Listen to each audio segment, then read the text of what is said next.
Hello friends అందరికీ.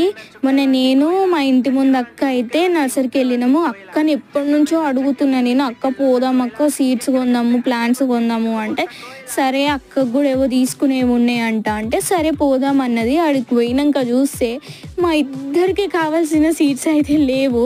ఆడికి పోయినాక ఇద్దరం డిసప్పాయింట్మెంట్ అయినాం అనమాట. ఆడ పోయి చూస్తే సీడ్స్ లేవు.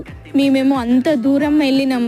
ఆడ నర్సరీ బాగుంటుంది అంటే అప్పుడే స్టాక్ వస్తాయి అంటే అప్పుడే అయిపోతాయి అంట. ఇక మేము కొంచెం లేట్ వెళ్ళినాము, అన్నీ అయిపోయినాయి అంట. అక్కడ ఉన్నాయి అయితే పట్టుకొచ్చినాము. టమాటా ప్లాంట్స్ ఉండే, ఇంకా సీడ్స్ ఉండే, సోరకాయ సీడ్స్ ఉండే, అవి తీసుకొచ్చేసినాము.